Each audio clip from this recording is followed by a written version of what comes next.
Sulawesi, mudah-mudahan menjadi wadah pahala buat kita semua. Demikian yang saya sampaikan. Assalamualaikum warahmatullahi wabarakatuh.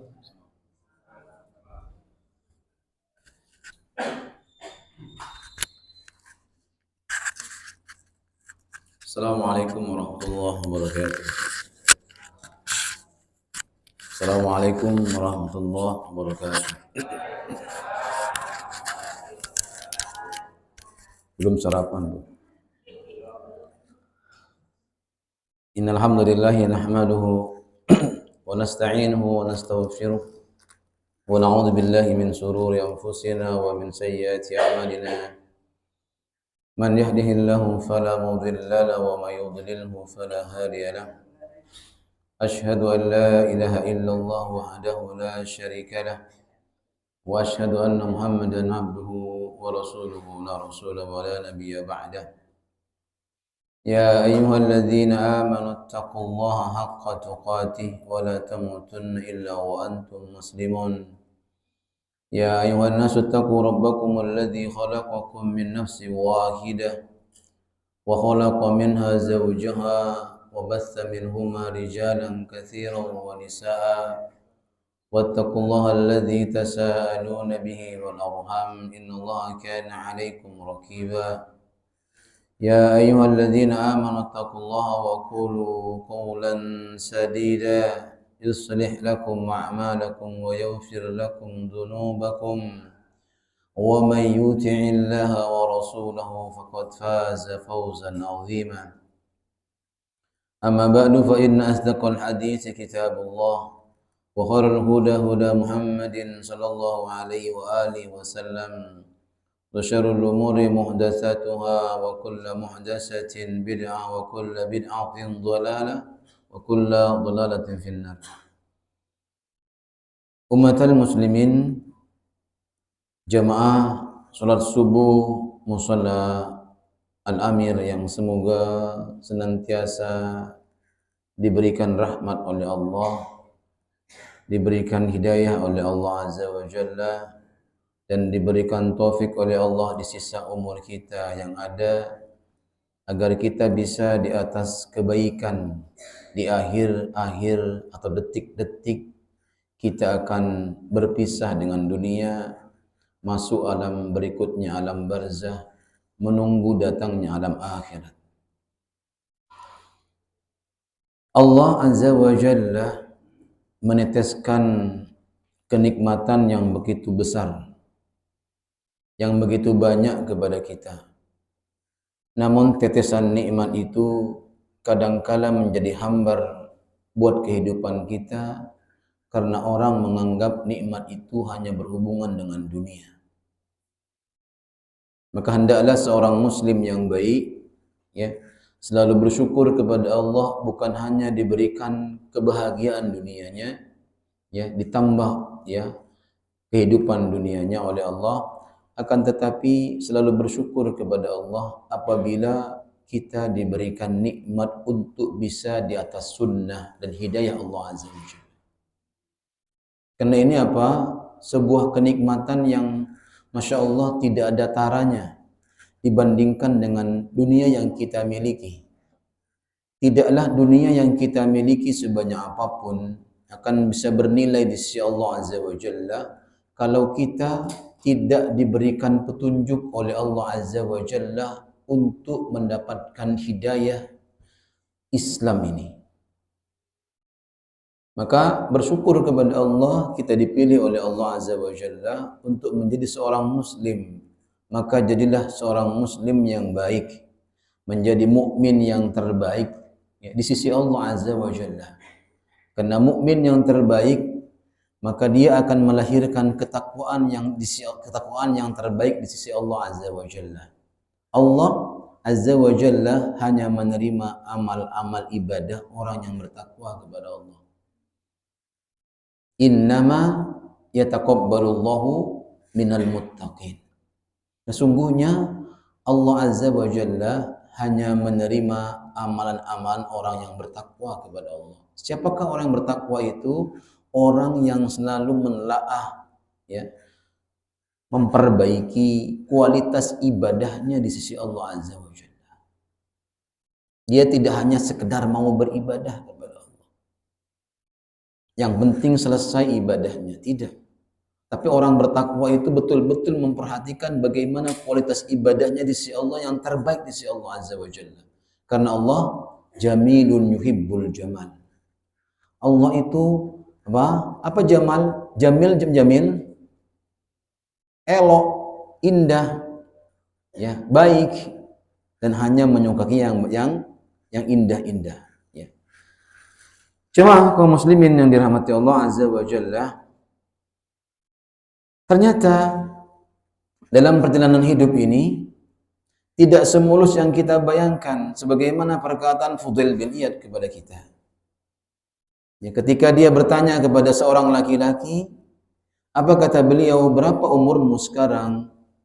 Maka beliau mengatakan, aku sudah 60 tahun umurku. Kemudian ya, laki-laki ini berkata, inna lillahi wa inna ilaihi raji'un. Ya, ketika Fudail bin Iyad mengatakan kalau seperti itu berarti engkau telah berjalan menuju Allah selama 60 tahun, sebentar lagi engkau sampai kepada Allah. Ya. Engkau sebentar lagi sampai kepada Allah. Maka laki-laki ini kemudian mengucapkan istirja, inna lillahi wa inna ilaihi raji'un. Hanya kami dari Allah. Kami berasal dari Allah. Aku berasal dari Allah dan akan kembali hanya kepada Allah. Kalau kita mengetahui kita berasal dari Allah, ya, Allah yang menciptakan kita, dan kita paham bahwasanya Allah Azza wa Jalla, ya, akan meminta kita untuk kembali kepadanya, pasti di sana ada hisab. Pasti di sana apa? Ada hisab. Semua yang kita miliki yang Allah titipkan kepada dia akan dihisab oleh Allah. Semuanya akan dihisab oleh Allah Azza wa Jalla yang dititipkan kepada kita. Kalau kemudian kita paham bahwa kita akan dihisab, maka akan muncul pertanyaan kepada kita, dan kita harus bisa menjawab, mempersiapkan pertanyaan dari Allah Azza wa Jalla. Yang pertama kali nanti akan ketemu di mana? Di mana Allah akan tanya tentang dirinya? Di alam barzah. Kita akan ditanya tentang Allah nanti pertama kali oleh Allah Azza wa Jalla melalui malaikatnya di alam barzah. Mar rabbuka, siapa Rabbmu? Dan pertama kali akan ditanya tentang Nabi kita Muhammad sallallahu alaihi wasallam di alam barzah. Wa man nabiyyuka, siapa nabimu? Dan akan ditanya sama Allah Azza wa Jalla tentang agama kita. Agamamu apa? Wa ma dinuk, apa agamamu? Pertama kali akan ditanya tentang Allah, kemudian Rasulnya, Nabi kita Muhammad sallallahu alaihi wasallam. Yang ketiga apa? Akan ditanya oleh Allah Azza wa Jalla tentang apa? Agamamu apa? Kemudian orang mukmin akan ditanya, apa kitab yang diturunkan kepada Nabi Muhammad sallallahu alaihi wasallam? Kita akan jawab Al-Qur'an. Maka jemaah kaum muslimin yang dirahmati Allah Azza wa Jalla. Namun, sebagaimana saya sampaikan di awal, iblis itu tidak akan pernah membiarkan manusia dekat dengan Allah. Makanya seringkali kita lupa kepada Allah Azza wa Jalla. Orang yang lupa kepada Allah di dunia, Pak, ibu-ibu sekalian, Allah akan lupakan orang itu pada diri sendiri.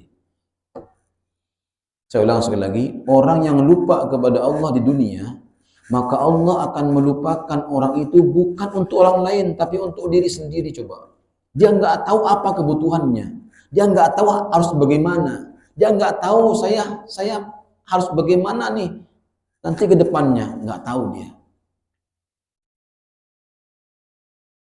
Artinya apa kata Allah Azza wa Jalla? Artinya bahwasanya ketika orang dilupakan oleh Allah pada dirinya sendiri, maka dia tidak pernah memikirkan kehidupan akhiratnya. Dia selalu memikirkan kehidupan dunianya, dunia. Ya. Itulah kata Allah Azza wa Jalla. Apa kata Allah Azza wa Jalla dalam surah Al-Hasr ayat 19? Kata Allah, "Wala takunu kalladzina nasullaha fa ansahum فأنساهم أنفسهم أولئك هم الفاسقون. Ya, artinya apa? Ada Pak Karim? Ibu ketemu? Kan? Al-Hasr ayat yang ke-19. Coba dibuka dulu. Al-Hasr ayat yang ke-19. Al-Hasr itu juz yang ke-28.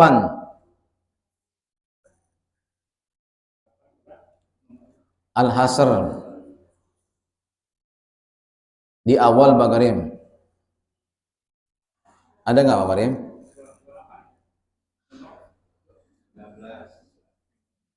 Ayat yang ke-19.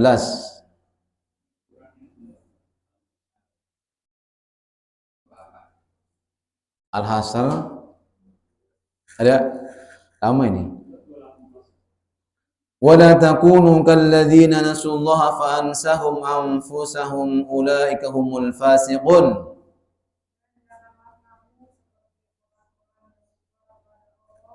Stop, Bu. Dan jangan kamu seperti orang-orang yang lupa kepada Allah.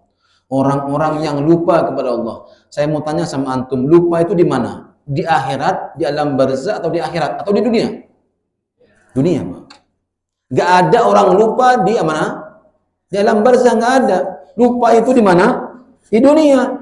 Orang yang sibuk dengan dunianya, orang yang sibuk dengan kehidupannya dan lain sebagainya, keindahan dunia, menyibukkan dirinya dan lupa kepada Allah Azza wa Jalla, maka Allah ingatkan, jangan kamu seperti orang-orang yang lupa kepada Allah. Lihat jawab terusannya.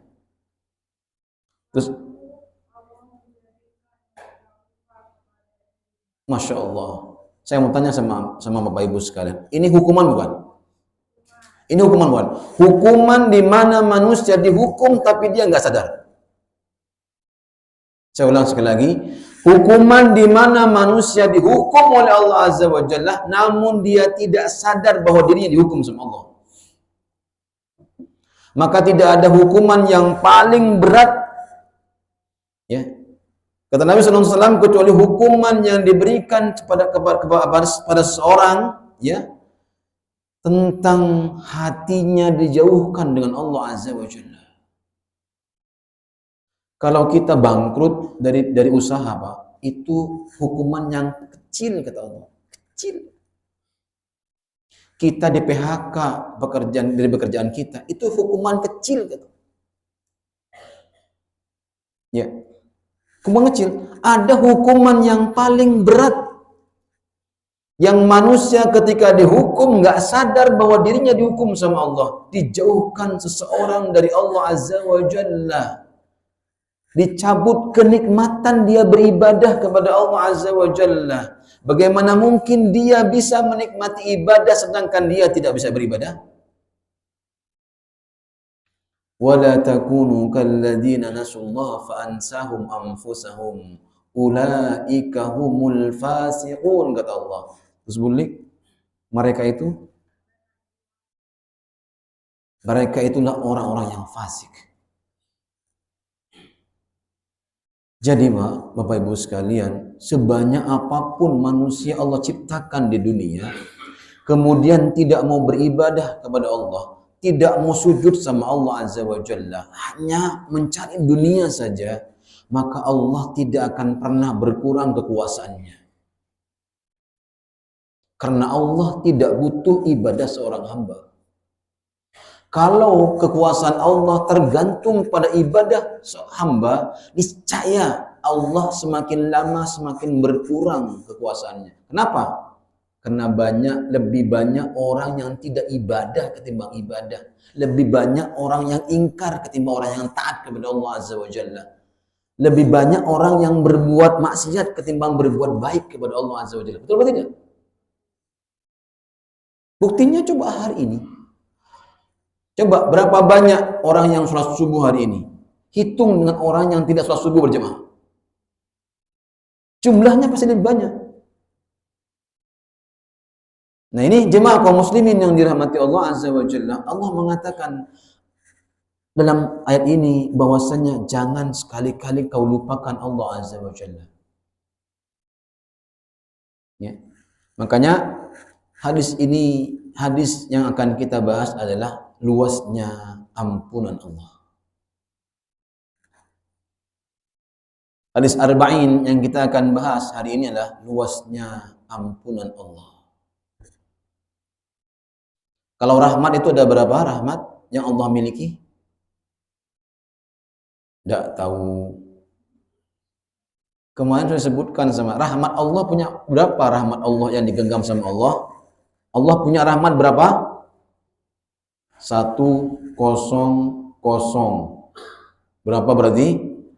Cepek.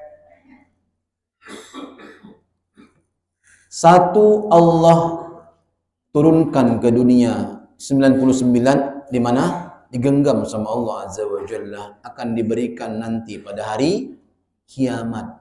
Jadi kita hari ini Bapak Ibu sekalian, semua makhluk Allah, baik manusia, makhluk-makhluk yang lainnya di langit dan di bumi, itu hidup dengan apa? Satu rahmat. 99 di mana? Ada di mana?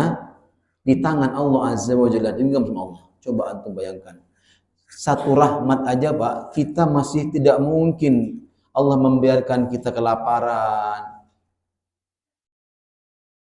Masya Allah, kita masih punya cinta, kasih sayang, ya, memuliakan orang lain. Itu rahmat Allah, jangan sayang.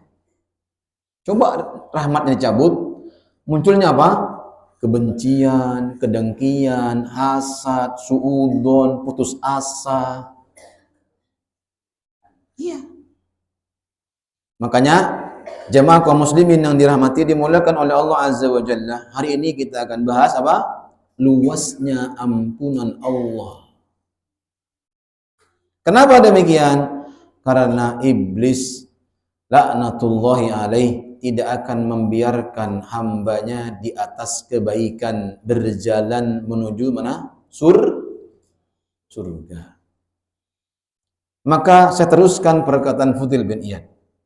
Setelah antum saya beritahukan judulnya, nanti terakhir sebelum saya tutup, ada saudara kita yang sakit, insya Allah kita doakan dengan hati yang tulus, semoga Allah memberikan kesembuhan pada penyakitnya. Tapi nanti di akhir kajian ini. Ya, kata Fudail bin Iyad, kalau engkau tahu akan ditanya sama Allah dan engkau harus persiapkan jawabannya, maka laki-laki ini berkata, jawaban apa yang harus saya siapkan wahai Fudail bin Iyad? Lihat perkataan beliau yang sederhana sekali, yang perlu kita camkan. Apa kata Fudail bin Iyad? Jangan engkau bermaksiat, berbuat maksiat di sisa umurmu yang ada. Di sisa umurmu yang ada, kau lakukan kebaikan demi kebaikan. Maka niscaya Allah Azza wa Jalla akan mengampuni seluruh dosa-dosamu yang lalu. Saya ulang sekali lagi, Pak. Jangan engkau melakukan maksiat di sisa umurmu yang tinggal sedikit sampai kepada Allah. Di umurmu 60 tahun akan segera sampai kepada Allah Azza wa Jalla. Engkau di atas maksiat, tapi kau gunakan umurmu yang tersisa di atas kebaikan, karena kebaikan akan menghapuskan seluruh dosamu yang lalu. Kalau engkau, kata beliau, kalau engkau bermaksiat kepada Allah di sisa umurmu yang tinggal sebentar lagi sampai sudah dekat dengan finishnya, akhir kehidupan kamu di dunia, maka engkau akan diazab oleh Allah dari dosa yang lalu engkau kerjakan dan dosa yang sekarang engkau kerjakan. Lebih parah, kata beliau.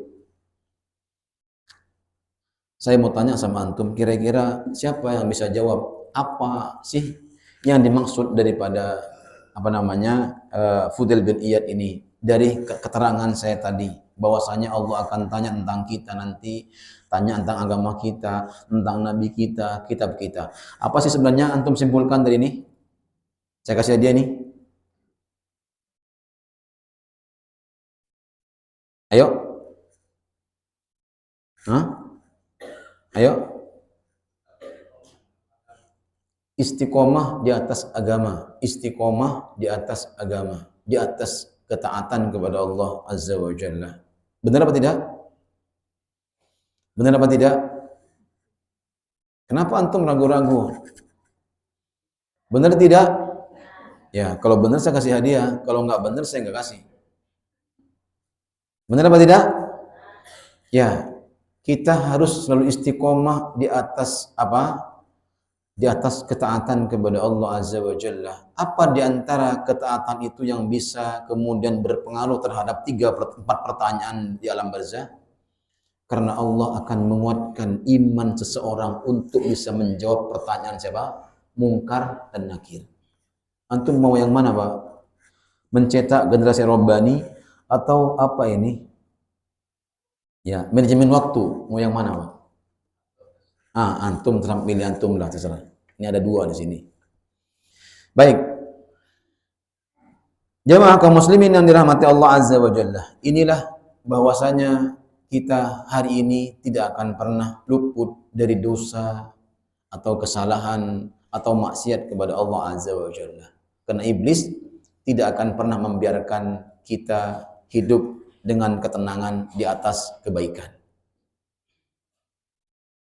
Maka kita bacakan hadisnya dari Nabi Shallallahu Alaihi Wasallam, ya, tentang luasnya rahmat Allah, luasnya rahmat Allah Azza wa Jalla kepada hambanya. Ya. An Anas bin Malik radhiyallahu anhu qala, dari Anas bin Malik radhiyallahu anhu dia berkata, sami'tu Rasulullah sallallahu alaihi wasallam yaqulu, aku mendengar Rasulullah sallallahu alaihi wasallam bersabda, qala Allah taala, qala Allah tabaraka wa taala, ya Allah Azza wa Jalla tabaraka wa taala berfirman, ya, ya bani Adam, berarti ini hadis apa? Hadis qudsi. Ya bani Adam, wahai anak Adam, innaka ma da'awtani wa rajautani, sesungguhnya selama engkau berdoa, da'awtani, engkau berdoa, wa rajautani, dan berharap. Perhatikan, doa berharap. Allah, Rasulullah gabungkan dalam hadis ini doa dan berharap. Orang berdoa tanpa harapan mustahil dikabulkan. Antum lamar pekerjaan, ya hanya ngelamar, gak ada harapan, gak mungkin diterima. Maka yang memberikan semangat untuk kita melamar pekerjaan apa? Harapan agar kita diterima menjadi karyawan. Saya nggak ada harapan, nggak mungkin antum masukin lamaran. Mungkin nggak? Nggak mungkin. Antum ingin melamar perempuan, tapi antum udah yakin nggak akan diterima. Antum konyol-konyol datang ke dia, nggak mungkin. Udah jelas nggak mau diterima.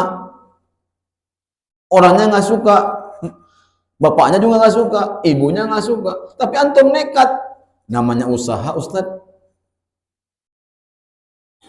Nah, ini kalau dunia boleh antum seperti itu. Tapi kalau antum sudah jelas saya nggak mau menerima kamu, dan orang tuanya pun tidak menerima, anaknya nggak menerima, minimal ada harapan anaknya menerima walaupun bapaknya nggak terima.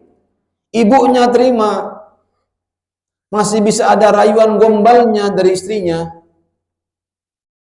Ya, senyumin dikit, suami sudah jelas tuh, langsung berubah jawabannya. Ya. Ada harapan, makanya Rasulullah mengatakan apa?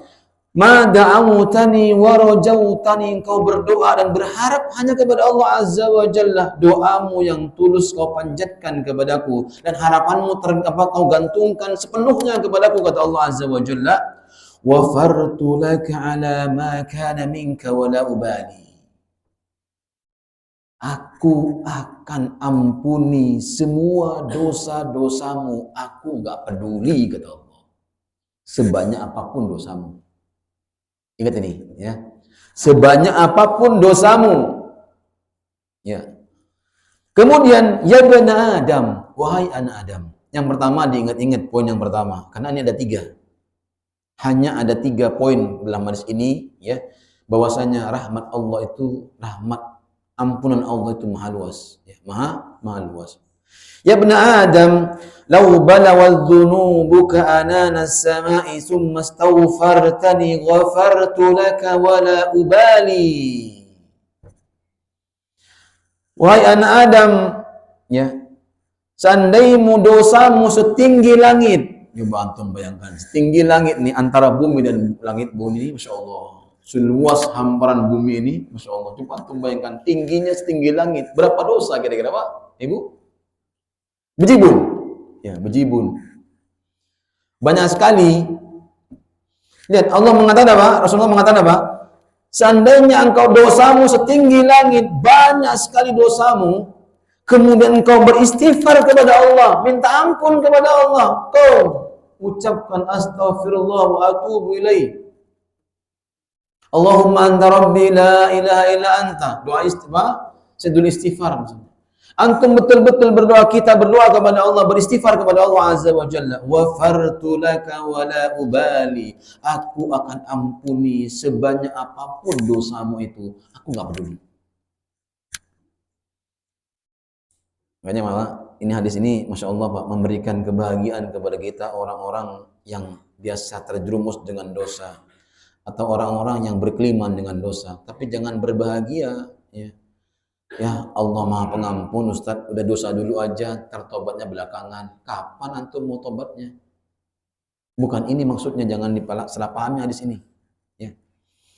Kemudian yang terakhir, kata Nabi SAW, hadis ini dari Imam Anas bin Malik, ya ibn Adam, innaka law ataitani biqurabil ardi khotaya. Masya Allah, ini tulisannya lebih besar lagi nih. Wahai anak Adam, seandainya engkau datang kepadaku dengan sepenuh bumi dosa. Coba, bumi ada berapa lapis? 7 lapis, sepenuh bumi dosa. Kau datang nih kepadaku dengan sepenuh bumi dosa. Ardi khotoya summa laqitani la tusyriku bi syai'an. Kau kemudian datang bersimpuh kepadaku dengan tidak membawa penyekutuan. Apa artinya? Dengan engkau tidak menyekutukan Allah Azza wa Jalla dengan apapun saja. Lihat kata Rasulullah, la ataituka biqurabiha maghfiratan. Aku, kata Allah, akan datang kepadamu walaupun dosamu sepenuh bumi, ya. Bahkan bayangkan pasir di lautan, berapa jumlah pasirnya, berapa jumlah tanahnya, berapa jumlah kerikilnya, semua sepenuh bumi, kata Allah Azza wa Jalla. Dengan syarat apa? Jangan engkau sekutukan aku dengan apapun saja. Aku akan datang kepadamu dengan sepenuh bumi pengampunan. Hadis At-Tirmidzi, ya. Hadis ini dikatakan hasan sahih. Ya. Inilah pembahasan kita pada kesempatan hari ini. Jemaah sekalian yang dirahmati Allah Azza wa Jalla, kita bahas yang pertama. 3 syarat mendapatkan ampunan dari Allah.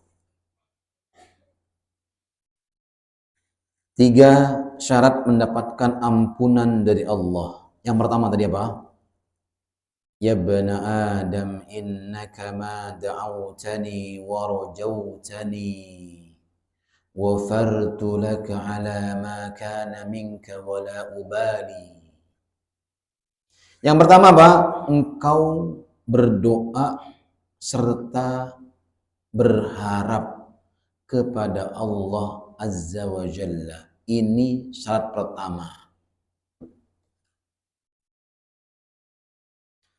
Syarat pertama, hendaklah kita sungguh-sungguh dalam berdoa. Mentuluskan semua doa kita hanya kepada Allah. Dan mentuluskan harapan, menggantungkan harapan hanya kepada Allah, bukan kepada makhluk. Hadis ini juga menunjukkan, mengajarkan kepada kita, kalau engkau punya masalah apapun masalahnya, kecil sampai yang besar, maka yang pertama kali engkau lakukan, hubungi Allah. Sholat, minta sama Allah, kemudian berdoa dalam sholatnya.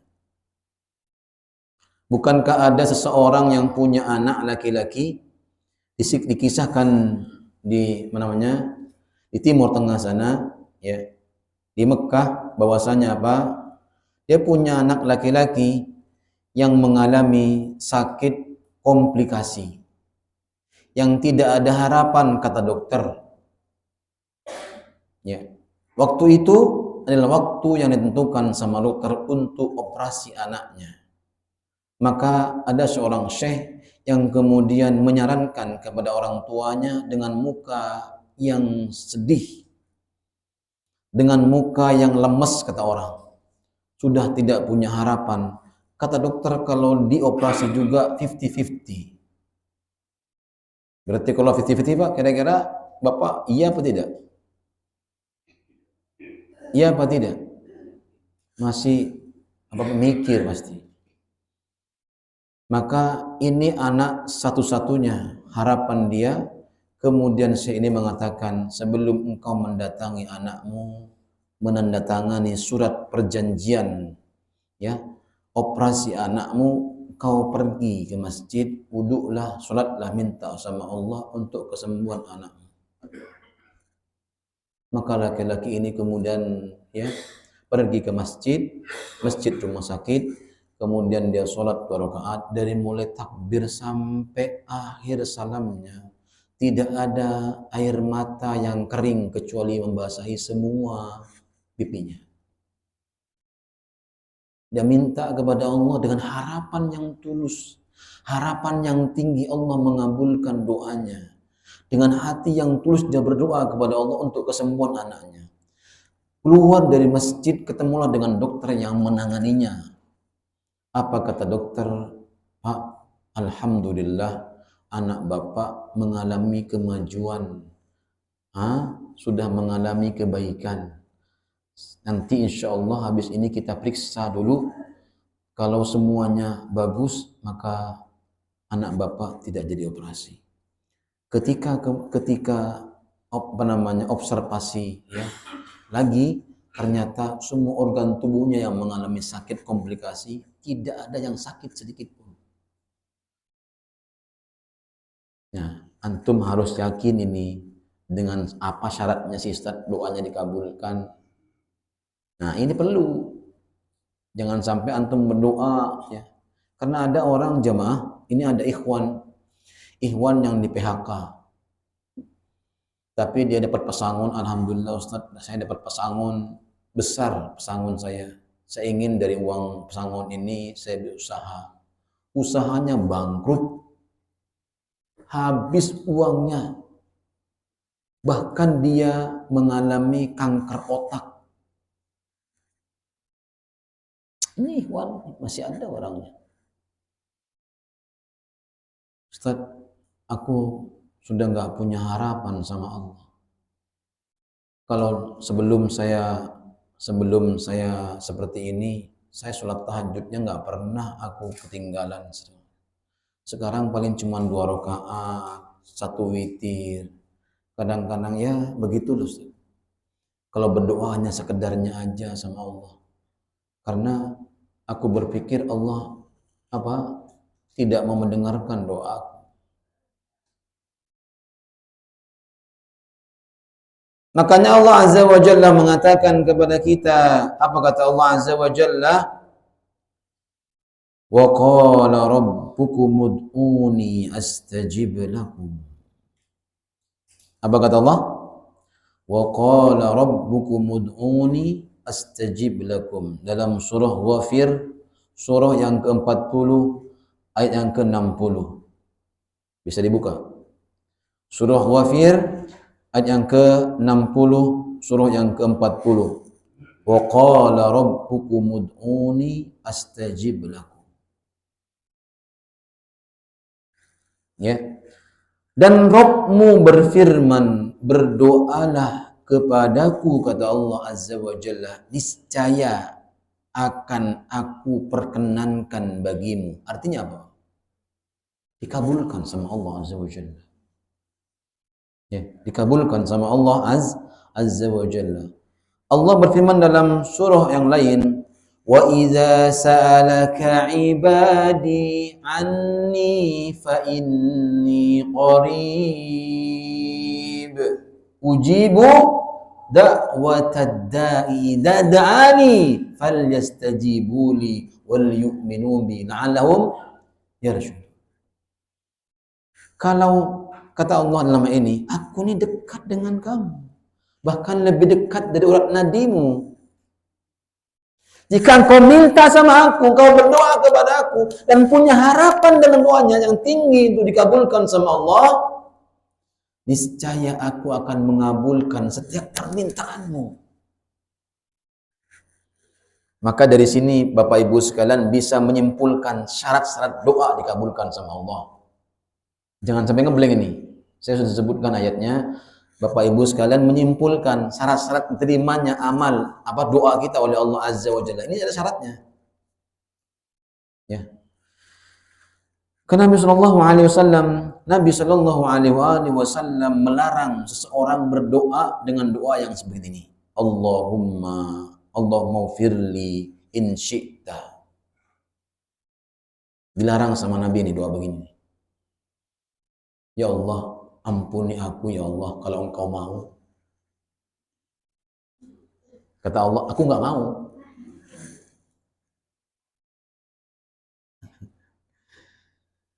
Kan gitu ya, Mas, tolong dong pinjemin uang kalau engkau mau. Aku nggak mau. Ini orang nggak beneran nih minta duitnya, pinjem duitnya. Ini bohongan nih, kalau dikasih pinjem pasti kabur dia. Ya nggak? Mana ada orang minjem begini, ini nggak butuh.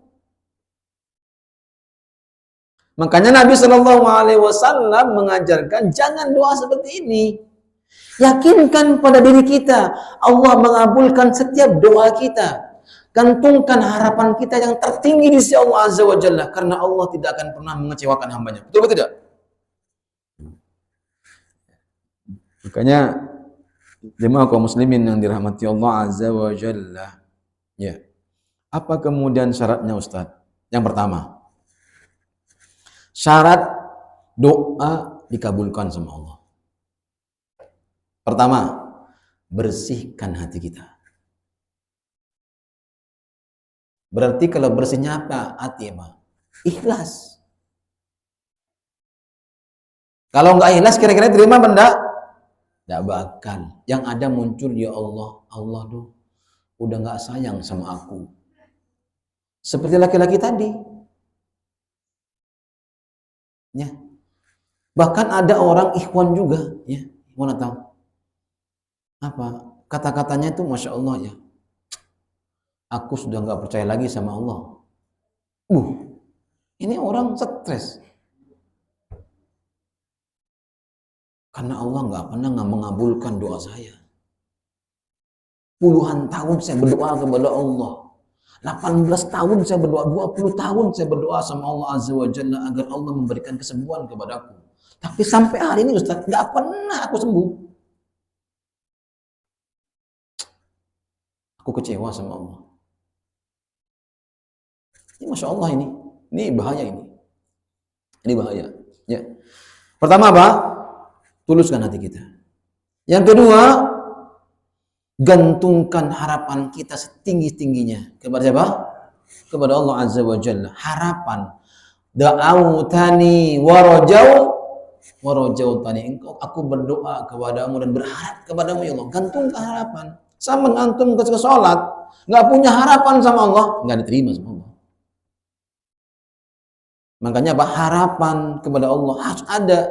Ya, harus ada. Takut harapan kepada Allah. Jangan takut tapi nggak ada harapan, nggak akan maju nih orang.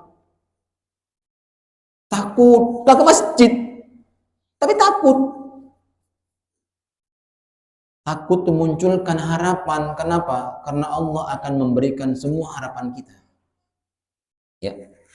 Yang ketiga, doa harus diminta dengan tegas kepada Allah Azza wa Jalla. Sebagaimana tadi doa kita. Larangan Rasulullah berdoa, Allahumma firli in syi'. In syi'ta, ya Allah ampuni aku jika engkau mau. Ini namanya orang ngambang-ngambang. Ini orang mau minta ampun atau enggak? Ya. Tegas, minta sama Allah, ya Allah ampuni dosa-dosaku, ya Allah yang begitu banyak, ya Allah. Seperti doanya siapa? Aku tidak pantas di surga, ya Allah, dengan dosa-dosakunya. Kalau engkau enggak ampuni, ya Allah, siapa yang akan mengampuni dosaku ini? Minta sama Allah Azza wa Jalla. Kemudian apa? Yang keempat adalah jangan tergesa-gesa dikabulkan doa. Kata orang Betawi, jangan maksakan lah. Pokoknya hari ini harus jadi. Memang buat apa? Kalau buat kue mungkin hari ini jadi. Kita minta sama Allah Azza wa Jalla, jangan mendikte Allah. Tapi kita punya harapan yang tinggi Allah mengabulkan setiap doa kita. Ya. Kata Nabi SAW, semua doa pasti dikabulkan sama Allah. Sebagaimana Allah katakan apa? Wa idza sa'alaka 'ibadi 'anni fa inni qarib ujibu da'watad da'i idza da'ani falyastajibu li. Ya. Falyastajibu li. Ya, lihat. Pertama, ya, doa terwujud. Semua doa akan diwujudkan sama Allah Azza wa Jalla. Ada 5 di sini. Yang pertama, doa langsung dikabulkan oleh Allah karena doanya sesuai dengan keadaan dirinya. Ada nggak doa yang langsung dikabulkan? Ada banyak sekali. Ya, doanya siapa nih? Banyak doa-doanya, doa Nabi kita Muhammad sallallahu alaihi wasallam. Doa para sahabat juga ada. Banyak doa-doa. Contohnya siapa lagi? Uwais Al-Qarni. Orang yang punya amalan berbakti betul sama orang tuanya. Sampai menggendong orang tuanya haji dari rumahnya sampai selesai pelaksanaannya. Digendong sama Uwais Al-Qarni. Karena nggak punya duit. Kalau kita kan nyuruh orang sewa kursi roda, yang dorong siapa? Orang lain, ya enggak? Uwais Al-Qarni digendong, bahkan latihannya gendong sapi, naik dari ke gunung, turun lagi, sampai badannya keker untuk latihan gendong ibunya. Kita suruh gendong ibunya ke kamar mandi, ngerutu. Hati-hati kita ini jadi orang tua nanti. Ya, kita khawatir, aduh mah, saya sibuk, udah saya sewa ini pembantu aja lah, yang ngurusin, nyebokin apa sebagainya. Ya Allah, nggak ingat dulu mereka dicebokin sama kita. Ingat nggak? Ya, ibu-ibu terutama. Tapi saya sering juga sama anak saya. Bahkan tadi pagi jam 3 aja sudah bangun duluan, bangunin saya. Bangun Nabi. Padahal sudah ini saya diemin aja dulu. Bangun dia. Jam 3 tuh bangun. Udah bilang, aduh Bi, ini gini udah makan perut ya. Bener dah. Ya udah mandi. Ya, biasa. Tapi ada orang yang laki-laki nggak mau. Bahkan dipanggil istrinya. Anaknya lagi ini. Masya Allah. Dikit-dikit ibunya. Nah, itulah ibu. Sabar ya Bu. Ya, yang kedua, yang pertama tadi apa? Allah langsung kabulkan doanya. Ya. Yang kedua apa? Allah ganti yang lebih baik. Ingat, Allah ganti dengan lebih baik. Allah Maha tahu apa yang terbaik buat kita. Allah Maha tahu apa yang terbaik buat kita. Yang ketiga, terhindar dari keburukan. Jadi kalau kita minta sama Allah, misalnya minta apa, ternyata Allah kabulkan dengan kita, Pak, dijaga dari semua keburukan oleh Allah Azza wa Jalla. Tapi kadang-kadang kita nggak sadar. Ya, ada orang, Masya Allah, Pak, jarang sakit. Ada nggak? Ada. Ya, ada orang yang jarang sakit, itu nikmat dari Allah Azza wa Jalla, dari doa-doa yang dipanjatkan kepada Allah Azza wa Jalla, diganti dengan Allah jaga kesehatannya. Ada yang begitu. Cuman kadang-kadang kalau yang ada minta yang dikasih itu orang kecewa. Saat anak minta roti, dikasih singkong, kan gak nyambung. Itu pikiran kita Bapak Ibu sekalian.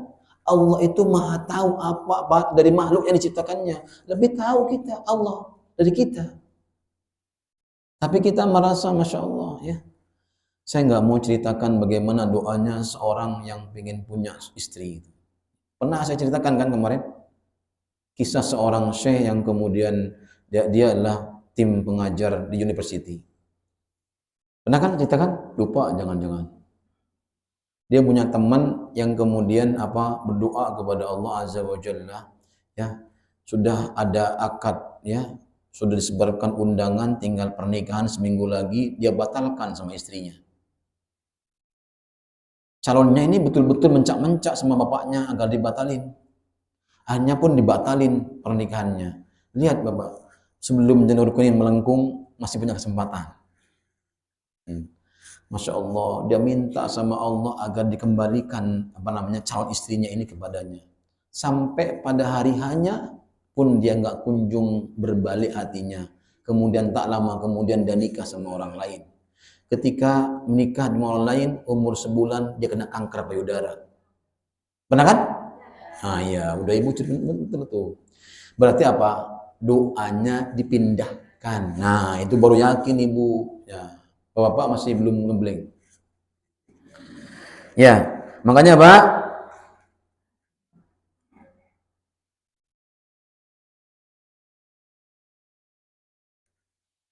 Ini yang kemudian yang keberapa? Yang ketiga. Yang keempat, doa itu akan menjadi simpanan kita, tabungan kita. Kapan itu tabungannya? Ya, nanti di akhirat. Makanya kata Nabi, semua doa dikabulkan sama Allah. Makanya lihat yang lima hal ini. Ya.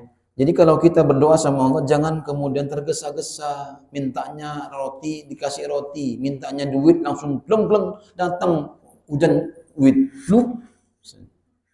Kan ada katanya sejarah, ada orang minta duit, tiba-tiba tikus bawa uang sekepok. Ada nggak begitu ceritanya? Itu Kiai Langit katanya. Waduh, keren banget, saya mau juga lah itu lah. Ya. Tiba-tiba, ya Allah, saya butuh duit ya Allah. Tiba-tiba tikus malam-malam bawa duit sekarung. Wah, Allah, keren banget. Coba ya tikusnya sampai ke rumah saya.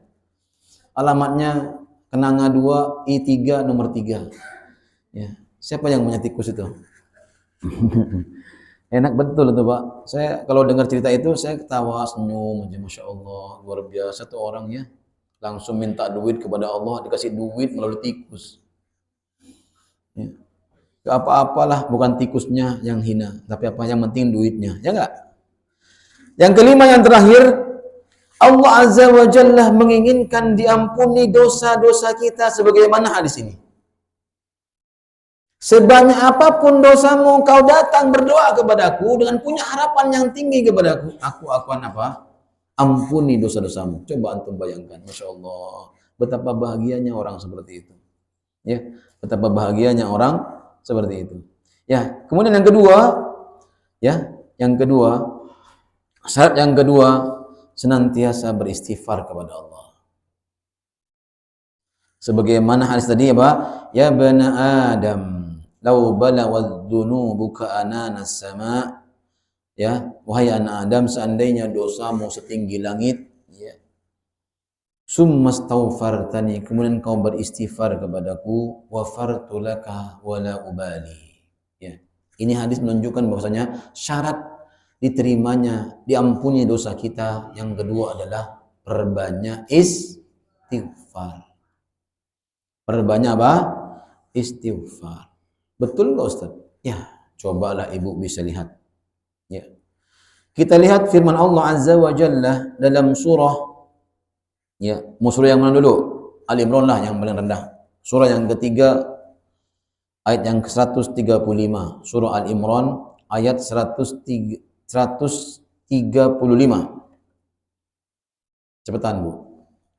والذين إذا فعلوا فاحشة أو ظلموا أنفسهم ذكروا الله فاستغفروا لذنوبهم ya walladzina idza fa'alu fahishatan aw zalamu anfusahum dzakarullah fastaghfaru lidzunubihim. Artinya apa?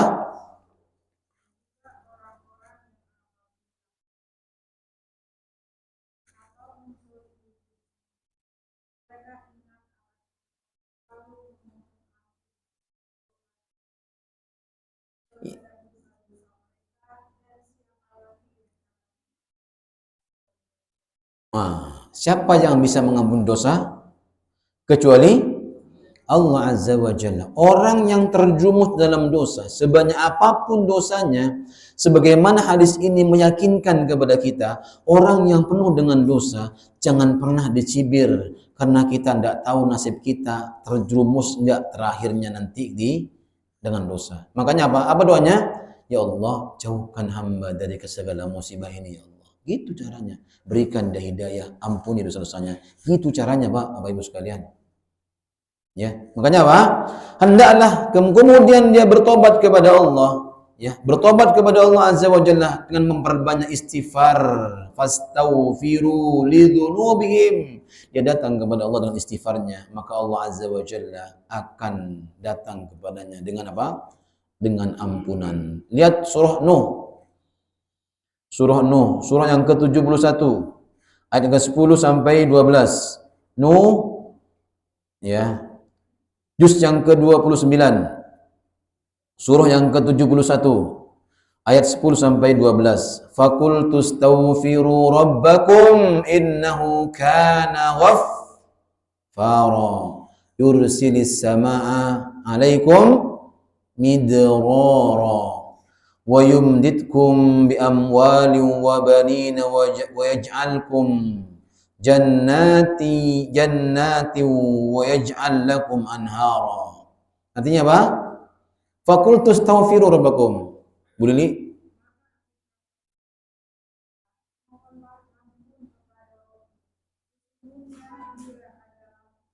Subhanallah, Pak. Mintalah ampun kepada Allah Azza wa Jalla. Ya, beristighfarlah kepada Allah Azza wa Jalla. Datang kepada Allah dengan dosa-dosa kita dan bersujudlah kepada Allah, berzikirlah, mintalah kepada Allah Azza wa Jalla, istighfarmu, astaghfirullah wa atubu ilaih. Sebagaimana Rasulullah mengajarkan setiap harinya berapa kali? 100 kali bila beristighfar kepada Allah Azza wa Jalla, bahkan lebih dari itu. Ya. Yursilis samaa'a 'alaikum midrara. Apa yang didapatkan dari orang istighfar? Pertama, boleh. Masya Allah. Lihat Pak, Allah akan luaskan rezekinya. Allah akan mudahkan rezekinya. Siapa mereka? Orang yang suka istighfar. Dalam hal lain, Allah akan berikan ketenangan pada hatinya. Ya.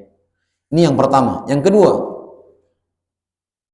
wa yumditkum bi amwalin wa banin.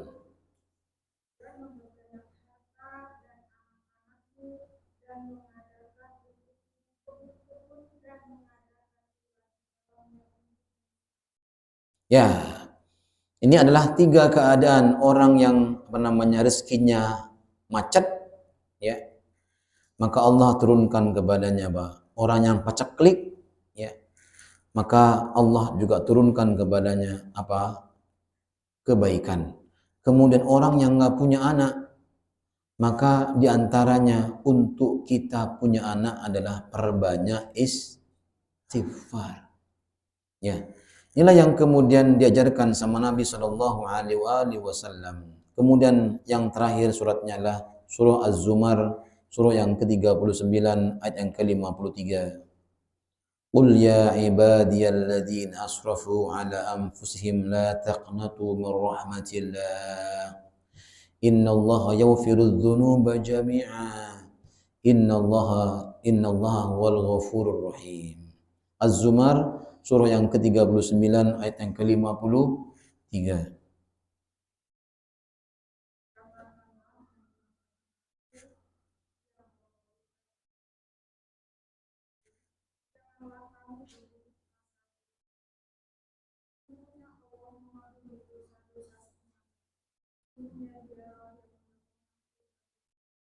Subhanallah. Ayat ini Bapak Ibu sekalian menunjukkan semangat kita untuk kembali kepada Allah. Sebanyak apapun dosa kita, kata Allah Azza wa Jalla, wahai hamba-hambaku. Lihat perkataan Allah, firman Allah Azza wa Jalla. Qul ya ibadi. Allah tidak mengatakan wahai orang-orang yang pendosa. Enggak. Apa kata? Wahai hamba-hambaku. Dengan lembutnya Allah mengatakan. Alladzina asrafu ala anfusihim. Orang-orang yang sudah melampaui batas, ya. Orang yang kebangetan dosanya sudah, ya. Masya Allah. Ala anfusihim la taqnatu min rahmatillah. Jangan kau putus asa dengan rahmat Allah Azza wa Jalla. Innallaha yaghfirudz dzunuba jami'a. Allah itu mengampuni semua dosa-dosa kita. Illa kecuali orang yang sudah ajalnya di tenggorokannya. Seperti Firaun ketika tenggelamkan di tengah lautan, dia mengatakan, Allah itu adalah Rabbku. Maka Allah nggak terima tobatnya. Sebelum janur kuning melengkung, Bapak Ibu sekalian, maka punya kesempatan kita untuk apa? Kembali kepada Allah. Kembali kepada Allah Azza wa Jalla. Yang terakhir, ya, syarat yang terakhir. Apa tadi hadisnya yang terakhir? Ya bani Adam, lau ataitani biqurabil ardi khotoya. Wahai anak Adam, seandainya engkau datang kepadaku dengan sepenuh bumi dosa, maka kemudian engkau datang kepadaku tanpa menyekutukanku, maka aku akan datang kepadamu dengan sepenuh bumi pengampunan. Lihat, pertama syarat yang ketiga adalah tauhidkan Allah. Saya ulang sekali lagi apa? Tauhidkan Allah, murnikan ketauhidan kita hanya kepada Allah. Jangan duakan Allah. Jangan duakan Allah. Jangan apa? Poligami Allah. Jangan dimadu Allah. Dalam ibadah apapun, kalau kau madu Allah, Allah nggak akan mau dengerin kita. Ini syaratnya aja. Satu apa? Yang ketiga apa? Tauhidkan Allah dengan baik. Jujur kita kepada ucapan kita, asyhadu an la ilaha illallah wa asyhadu anna Muhammadar Rasulullah. Setiap kita sholat dibaca ini, baik yang kemudian apa? Tahiyat awal maupun tahiyat akhir dibaca kita. Kita harus jujur sama Allah. Jangan hanya omdo. Omong tahu omdo. Ngomong doang. Baca syahadat tapi perbuatannya menyekutukan Allah. Percaya sama klinik-klinik. Percaya sama angka-angka. Percaya sama tanggal-tanggal. Percaya sama hari-hari. Percaya Mbak? Betul nggak? Aduh, hari ini saya sial nih. Ada orang percaya sama tanggal. Ini syirik loh. Syirik besar ini. Coba bayangkan mana, coba antum lihat. Kalau ada orang bikin villa. Villa 1, villa 2, villa 3. Langsung villa 5. Villa 4? Nggak ada. Karena 4 adalah apa? Sial. Lip juga sama. Coba di kantor ada lip nggak nama 4? Nggak ada. 3A, 3B, 3C, 3D. Diganti 4 dengan 3A, 3D, 3C. Masya Allah. Bisa nggak? Nggak bisa. Karena 4 sial. Hari juga begitu. Oh, jangan hari ini. Kalau pernikahan hari ini nggak bagus. Masya Allah. Hari dibilang nggak bagus. Punya Allah lagi. Tanggal. Jangan tanggal ini. Bahaya kalau tanggal ini. Nah, ini tanggal. Ini adalah bentuk apa? Kesyirikan yang tanpa kita sadari. Bahkan apabila kita milih bangun rumah, kita cari apa? Hari yang baik, tanggal yang baik, bulan yang baik. Ya enggak? Yang dicari itu Bapak Ibu sekalian, tukang yang baik dan jujur. Dipilih hari yang baik, tukangnya tukang tipu. Benar, teman saya sampai 4 kali kalau ganti tukang. Teman saya 4 kali ganti tukang. Dikasih uang, ditipu dia. Lumayan lah. Masya Allah. Ada nggak begitu? Banyak loh Bu. Depan rumah saya itu lagi bangun tuh. Itu bangun apa? Landasan untuk coran. Udah 2 minggu gak jadi. Saya bilang rumah saya cuma sebulan. Jadi sampai lantai 2. Ini Masya Allah. Ini bangun rumah. Bikin dak udah 2 minggu lebih nih dari sekarang. Nggak jadi. Kasihan banget tuh orang yang punya. Coba saya mau tanya, lebih mahal ongkos tukangnya atau materialnya? Tukangnya, Wak. Lebih dari itu. Kalau 200 juta, bisa separuhnya lebih loh untuk tukangnya tok. Makanya, Wak, tukang yang jujur. Ini tanggal yang bagus, hari yang bagus, tahun yang bagus. Ternyata tukangnya tukang tipu. Ya. Makanya kata Allah Azza wa Jalla, lihat, kita tutup dengan surah Al-An'am. Surah yang ke-6, ayat yang ke-83.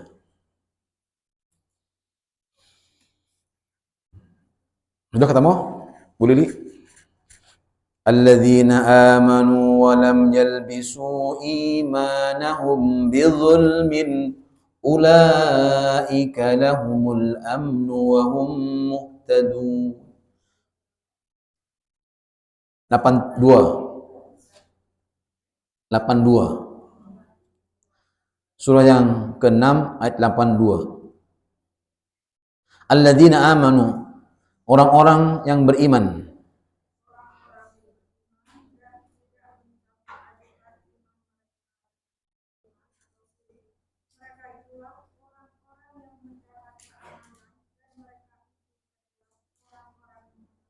Lihat Bapak Ibu sekalian, mengapa kita harus mentauhidkan Allah dengan baik? Karena Allah menjamin kita, apa yang pertama? Keamanan. Keamanan itu apa? Di dunia dan di akhirat. Aman semuanya. Ya, coba lihat. Makanya orang yang mentauhidkan Allah, insya Allah hidupnya akan aman. Aman dari orang yang suka usil, aman dari suka orang-orang yang jahil. Itu diamankan sama Allah. Tauhidkan Allah. Kita punya masa lalu, Ustaz. Iya, punya masa lalu, betul. Allah akan mengampuni dosa-dosa kita tanpa melihat masa lalu kita. Ditutup sama Allah dosa kita. Oleh Allah Azza wa Jalla. Diampuni oleh Allah semua dosa-dosa kita yang lalu. Kata Allah Azza wa Jalla. Aku nggak peduli lagi lah. Apa yang di hadapan? Masa depan. Kedepannya ini. Apa yang harus kita lakukan? Masya Allah. Jemaah kaum muslimin. Yang kedua apa? Allah akan berikan petunjuk kepada hidupnya. Perhatikan Bapak Ibu sekalian. Mintalah setiap hari hidayah kepada Allah. Apa doanya? Allahumma inni as'alukal huda wat tuqa. Terus wal afafa wal ghina. Minta petunjuk sama Allah Azza wa Jalla. Minta hidayah kepada Allah. Setiap hari kita minta sama Allah Azza wa Jalla. Kenapa, Pak? Karena nggak ada jaminan dari Allah Azza wa Jalla kita di atas hidayah. Jangankan kita, orang yang punya aliran darah dengan Nabi saja nggak dapat hidayah. Contohnya siapa? Pamannya Rasulullah SAW. Yang sudah berjuang berpuluhan tahun bersama Nabi SAW, tapi nggak dapat apa? Nggak dapat hidayah. Hidayah tidak ada hubungannya dengan darah, aliran darah. Hubungan dengan kekerabatan nggak ada. Hidayah itu adalah milik Allah, diberikan kepada yang dikehendaki dan tidak diberikan kepada orang yang tidak dikehendaki. Yahdi liman yasha wa yaghfiru liman yasha. Makanya kita menjadi orang-orang yang dikehendaki sama Allah. Syaratnya apa? Syaratnya berdoalah kepada Allah dengan penuh harapan. Yang kedua, perbanyak istighfar. Jangan lupa, ini baru belum keluar. Yang ketiga, tauhidkan Allah dengan baik. Insya Allah kita akan dapat ampunan dari Allah sebanyak apapun dosa kita. Barakallahu fikum, sampai di sini saja kajian kita. Semoga bermanfaat insya Allah untuk kita. Ya, sekali lagi, wallahi, ana sama antum tidak akan pernah lepas dari dosa. Baik yang terang-terangan maupun secara sir. Ada nggak dosa Ustaz yang secara sir? Ada, suudon sama orang. punya prasangka buruk sama orang, dosa bukan? Dosa banget. Besar lagi dosanya itu. Ya. Makanya apa? Inilah yang kemudian harus kita pahami. Sampai di sini nggak ada pertanyaan kalau Bapak Ibu sekalian? Cukup ya? Ada? Assalamualaikum warahmatullahi wabarakatuh. Ada titipan bertanya, saya itu ingat di rumah temannya, kemudian yang temannya beragama Kristen. Dia ingin sholat di kamarnya. Di kamarnya ini ada salib tulisan. Gimana hukumnya Pak Ustaz? Terima kasih. Assalamualaikum warahmatullahi wabarakatuh. Barakallahu fikum. Semoga Allah memberkahi antum yang bertanya dan teman antum dan kita semuanya. Ya. Kita ketika kita tidak menemukan masjid atau musola yang memang kita terpaksa, Rasulullah pernah sholat di mana? Gereja. Ya udah, jawabannya itu. Jadi kalau kita tidak menemukan, tapi zaman sekarang apa mungkin? Nah, nggak mungkin. Nah, jadi jawabannya Bapak Ibu selalu pahami. Kalau kita tidak menemukan sama sekali ya ke tempat yang memang untuk kita beribadah kepada Allah, ya, sebagaimana Rasulullah pernah ya tidak menemukan tempat untuk beribadah, maka beliau sholat di mana? Di gereja. Maka ya tidak mengapa. Tapi ya di zaman sekarang tempat untuk ibadah sangat banyak. Permasalahannya malasnya saja yang ada. Apalagi siang-siang begini. Waduh. Ya, saya katakan, anak dari rumah anak ke masjid aja ke Al-Ikhlas. Itu kalau siang-siang bolong, ya Allah ya Rabb. Udah rasanya Masya Allah. Nampol betul ke matahari. Ya Allah. Betul. Ya, Masya Allah. Makanya Pak, ini ujian Pak. Cari tempat yang memang Pak. Kenapa? Karena ini berkaitan dengan nikmatnya kita beribadah. Allahu Akbar. Depan salib. Gambarnya gambar orang yang telanjang situ. Gak pakai baju. Gini kan. Kan gak mungkin antum gak lihat. Nikmatin. Merem gini. Ya itulah makanya. Ini berkaitan dengan nikmat kita ketika kita ibadah kepada Allah Azza wa Jalla. Maka Bapak Ibu sekalian, tempat itu menentukan sama dengan rumah. Makanya rumah itu jangan semuanya ditolatin. Antum akan teringat peristiwa ke situ. Allahu Akbar ya Allah. Saya lagi tidur jatuh kemarin. Ingat tuh. Beda halnya dengan Nabi. Ya jangan samakan dengan Nabi. Orang untuk sholat aja susah. Sampai kakinya siapa? Aisyah dipindahkan dulu baru sujud Rasulullah. Itu beda sama kita. Kita nih rumahnya luas loh. Ya. Jangan samakan dengan Nabi rumahnya. Untuk tidur aja sulit ya enggak? Masya Allah. Apalagi sholat. Sampai-sampai dikatakan ketika Rasulullah sholat tahajud di rumahnya, pindahin dulu kakinya Aisyah. Itu menunjukkan apa? Sempit apa luas? Ya udah tahu jawabannya Bapak Ibu sekalian.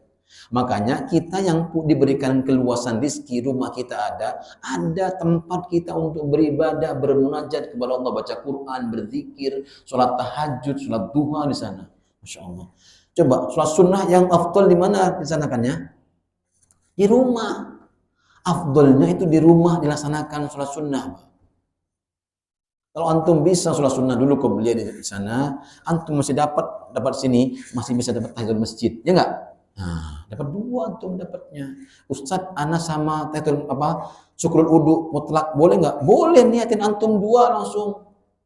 Ya, dapat dua plus.